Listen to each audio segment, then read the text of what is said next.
जय हिंद विद्यार्थी मित्रांनो.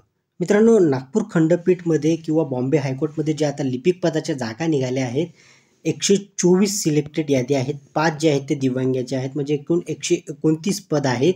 त्यापैकी 124 जे आहेत ते तुमचे पद भरले जाणार आहेत आणि वेटिंग मला वाटतं 31 का 32 आहे. असे वेटिंग जे आहेत ती पदभरती जर तुम्ही पाहिली नसेल तर आपल्या आय बटनमध्ये देऊन देईल मी, ते तुम्ही पाहू शकतात.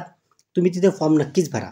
त्याच्यासाठी नागपूर खंडपीठचा एक तुम्हाला उदाहरण देतो. लिपिक पदासाठी शॉर्टलिस्ट झालेल्या विद्यार्थ्यांना मार्क्स कसे मिळतात टायपिंगमध्ये. 20 पैकी काही विद्यार्थ्यांना 25.75, 23.5 म्हणजे मायनसमध्ये सुद्धा मार्क्स मिळतात. ते तुम्हाला कॉम्पिटिशन समजून घ्यायचं आहे. कॉम्पिटिशन लिमिटेड होतं. नंतर तुम्हाला नागपूर खंडपीठ लिपिक पदासाठी जे विद्यार्थ्यांना मार्क्स मिळाले आहेत त्याचा दाखला देऊन तुम्हाला अभ्यास कसा करायचा आहे किंवा प्रॅक्टिस कशी ठेवायची आहे ते तुम्हाला समजण्यास थोडी मदत होईल. शॉर्टलिस्ट जे झाले विद्यार्थी समजून घ्या, गव्हर्नमेंट जॉबच्या दिशेने एक पाऊल त्यांचं पडलेलं आहे. म्हणजे 50% ते इथंच विन झाले आहेत. फक्त त्यांची 50% प्रॅक्टिस व त्यांचं सिलेक्शन जे आहे ते तिथं सिलेक्शनचे जे चान्सेस आहेत त्यांचे 50% मध्येच असतात. 50% शॉर्टलिस्ट झालेत म्हणजे तुमचं 50% सिलेक्शन झालं असं समजायचं आहे. म्हणून शॉर्टलिस्ट जे होतील त्यांनी फक्त प्रॅक्टिसकडे खूप महत्त्व द्यायचं आहे. आता मी तुम्हाला दाखवतो की कसे विद्यार्थ्यांना टायपिंगमध्ये मार्क्स मिळतात. ती जी नागपूर खंडपीठने जे रिलीज केलेले आहे त्यांचे मार्क्स लिस्ट ते तुम्हाला मी दाखवतो, जेणेकरून तुम्हाला एक अंदाज येईल की आपल्याला आपली तयारी कशी ठेवायची आहे. समजलं विद्यार्थी मित्रांनो. आता मी तुम्हाला ती नोटीस दाखवतो. तत्पूर्वी जे विद्यार्थी नवीन असेल त्यांनी चॅनलला सबस्क्राईब करायचं आहे आणि बेल आयकॉनला क्लिक करायचं आहे, जेणेकरून तुम्हाला अशी जी माहिती आहे ती तुम्हाला वेळोवेळी मिळत असेल.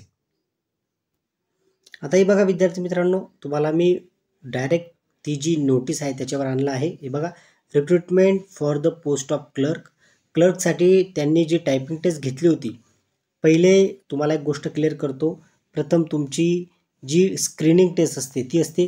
स्क्रीनिंग टेस्टमध्ये सुद्धा खूप कमी विद्यार्थ्यांना मार्क्स असतात. तुम्हाला जर समजा 90 पैकी जर फक्त 50 मार्क्स जरी मिळाले तरी तुम्ही टॉपर म्हणून तिथं फर्स्टमध्ये येऊ शकतात. कारण इंग्लिशमध्ये पेपर असतो. इंग्लिश किती विद्यार्थ्यांना प्रॉपर येतं याचं तुम्हाला समजू शकतं. कारण आपण महाराष्ट्रात असतो तर मुलं इंग्लिशला खूप जास्त घाबरतात. म्हणून तुम्हाला जी कॉम्पिटिशन लेवल आहे ते तुम्हाला समजण्यासाठी इझी जावी म्हणून ही लिस्ट मी तुम्हाला दाखवत आहे. हे बघा, जे विद्यार्थी आहेत त्यांचा ते सीट नंबर रजिस्ट्रेशन दिला आहे आणि आउट ऑफ 20 टायपिंगचे मार्क्स आहे ते. हे बघा, -25.75, -23.5 या विद्यार्थ्याला तर -0.33 आहे. इथं आपल्याला कोणाचे कमी वगैरे काही दाखवायचे नाही आहेत. परंतु विद्यार्थी मित्रांनो, एक गोष्ट लक्षात असू द्या, तुम्हाला हे मायनसमध्ये दाखवण्याचा मुद्दा असा आहे की तुमचं कॉम्पिटिशन जे आहे, जे विद्यार्थी खूप इझी घेतात की टायपिंग माझी चांगली आहे होऊन जाईल, परंतु त्या विद्यार्थ्यांना समजवण्यासाठीच आपण जे आहे इथं ते मार्क्स लिस्ट दाखवत आहे. म्हणून विद्यार्थी मित्रांनो, तुम्हाला मार्क्स जे आहेत ते चांगले पाडावेच लागतील, जेणेकरून सिलेक्शनचे जे चान्सेस आहेत ते तुमचे वाढतील.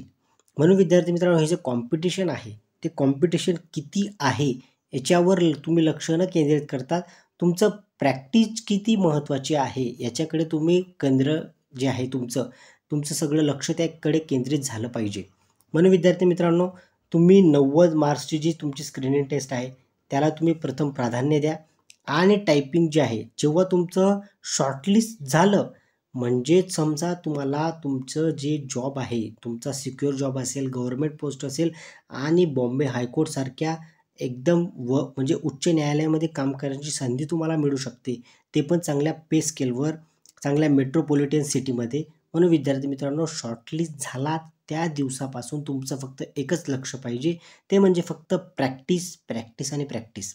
जास्त करून तुम्ही स्क्रीनिंग टेस्टला तुम्ही 2 ते 3 तास दिले तरी चालेल, परंतु जी प्रॅक्टिस असेल तुमची टायपिंगची असो, तुमची मुलाखतीची असो, याच्यावर तुम्हाला खूप जास्त भर द्यायचा आहे. कारण भरपूर विद्यार्थी जे आहेत ते टायपिंगमध्येच बाहेर पडतात. कारण टायपिंग इतकी फास्ट असते, टायपिंग इतकी तुमची त्यांना फ्लुएंट लागते किंवा इतकी फास्ट लागते, ती 50 वर्ड पर मिनिट अशी टायपिंग त्यांना लागते.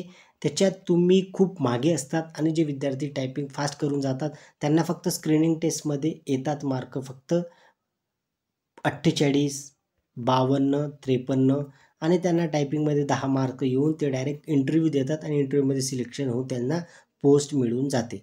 परंतु तुम्हाला चांगले मार्क्स मिळूनसुद्धा तुम्ही मागे न राहता तुम्ही टायपिंगकडे लक्ष केंद्रित केलं पाहिजे. स्क्रीनिंग टेस्टकडे लक्ष केंद्रित करताना फक्त एकच गोष्ट लक्षात असू द्या, की संपूर्ण पेपर हा तुमचा इंग्लिशमध्ये होणार आहे.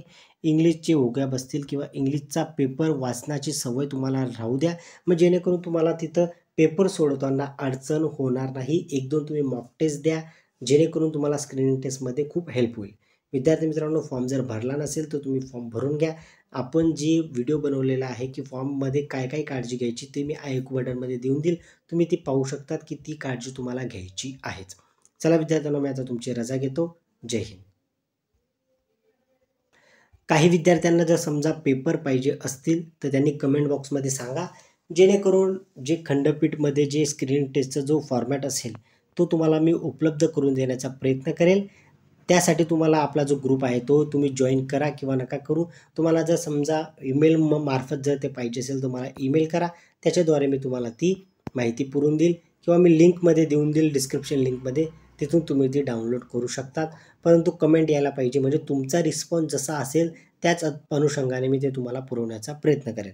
परंतु जर समजा तुमचा रिस्पॉन्स 0 असेल तर मीही ते पुरवण्याचा प्रयत्न करणार नाही. कारण मी काही कुठला क्लास चालवत नाही किंवा कुठल्याही प्रकारचं मी इथं तुम्ही म्हणजे पेड क्लासेस वगैरे देत नाही, म्हणजे जेणेकरून माझ्यावर बर्डन असेल की मी ते तुम्हाला द्यायलाच पाहिजे. फक्त इथं आपला एकच मोटो आहे, तो म्हणजे असा की तुम्हाला मार्गदर्शनातून काहीतरी मिळायला हवं आणि त्याची पावती म्हणजे तुमचं लाईक बटन असेल किंवा सबस्क्रिप्शन असेल किंवा तुम्ही इतरांना सांगतात की इथून मला मार्गदर्शन मिळालं किंवा इथून मला थोडी माहिती मिळते. त्या अनुषंगानेच आपण हा व्हिडिओ जो आहे तो बनवत असतो.